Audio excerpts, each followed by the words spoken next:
امام اہل سنت الشاہ امام احمد رضا خان علیہ رحمۃ الرحمن جب پہلی بار حرمین شریفین کی زیارت کے لیے گئے تو آپ نے بڑا خوبصورت کلام لکھا۔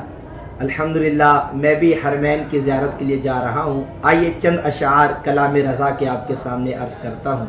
امام اہل سنت فرماتے ہیں، شکر خدا کہ آج گھڑی اس سفر کی ہے جس پر نثار جان فلاح و ظفر کی ہے۔ گرمی ہے، تپ ہے، درد ہے، کلفت سفر کی ہے، ناشکر یہ تو دیکھ عظیمت کی در کی ہے۔ کس خاک پاک کی تو بنی خاک پا شفا، تجھ کو قسم جناب مسیحا کے سر کی ہے۔ ہم کو تو اپنے سائے میں آرام ہی سے لائے، حیلے بہانے والوں کو یہ راہ ڈر کی ہے۔ لٹتے ہیں مارے جاتے ہیں یوں ہی سنا کیے، ہر بار دی وہ امن کی غیرت حذر کی ہے۔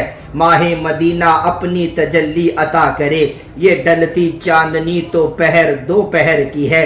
منظارہ تربتی وجبت لہو شفاعتی، ان پر درود جن سے نوید ان بشر کی ہے۔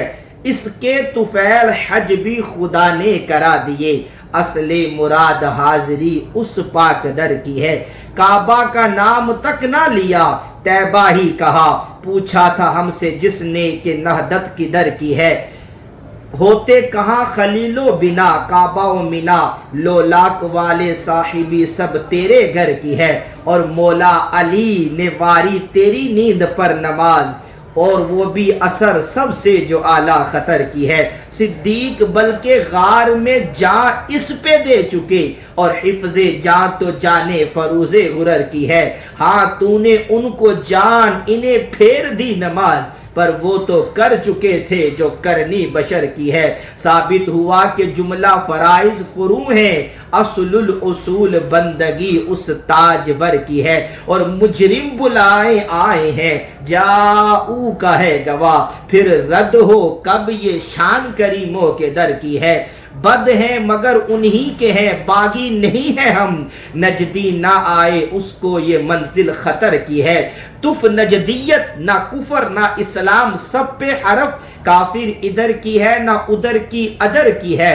حاکم حکیم داد و دوا دیں یہ کچھ نہ دے، مردود یہ مراد کس آیت خبر کی ہے۔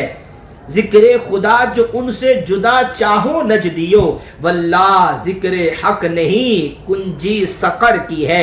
بے ان کے واسطے کے خدا کچھ عطا کرے، کتنے خوبصورت انداز میں میرے امام نے کہا نا، بے ان کے واسطے کے خدا کچھ عطا کرے، حاشا غلط غلط یہ ہوس بے بصر کی ہے۔